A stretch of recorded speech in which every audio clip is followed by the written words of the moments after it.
Okay, let's talk about penetrating wounds. And whenever we talk about penetrating wounds, we're talking about gunshots and stab wounds, and anytime anything enters the chest that shouldn't have entered the chest, that's a penetrating wound. Any type of penetrating wound is very, very serious, especially because of the opening into that thoracic cavity, to the thorax, okay? During inspiration, that means when you breathe in, your thorax is at a negative pressure.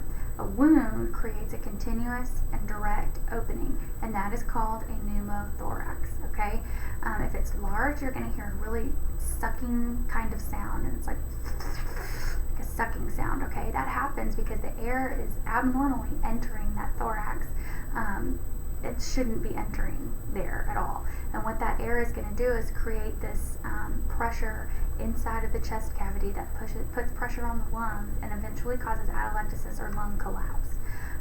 It might involve a hemothorax, which is blood entering the pleural cavity as well. It's very serious. You need to know about these.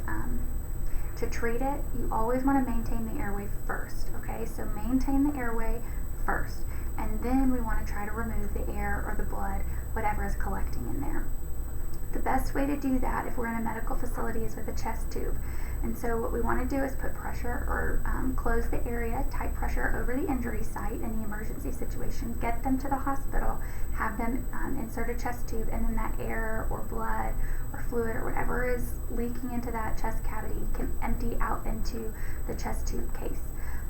So in the emergency situation, this is, out in the public or wherever you might be. If you see something penetrate the chest wall, immediately put pressure to close that opening and prevent air from entering the thorax.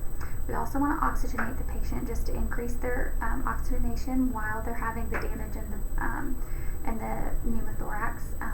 We also want to give them a Foley just to monitor their eyes and nose very closely, and an NG tube helps to prevent aspiration of their stomach contents during this time. During a traumatic pneumothorax, which is a gunshot or a stab or something, the puncture in the lung allows the air to seep out into that pleural space, and we want to try to fix that, okay? But a spontaneous pneumothorax is something that can happen as a result of asthma or emphysema or just some other COPD disease. What happens is that the blebs, remember those blebs form where the alveoli kind of fuse together and create one large sac instead of multiple little sacs? The blebs that have formed rupture, and that air then bursts out and gets trapped in that pleural space, and that can eventually cause the lung to collapse even more. It also can occur with patients with no obvious risk factors, where we have no idea why it happens, but typically it occurs in people who are smokers. There's also a thing called a tension pneumothorax, and that's a complication that can develop with any type of pneumothorax, whether it's spontaneous or traumatic.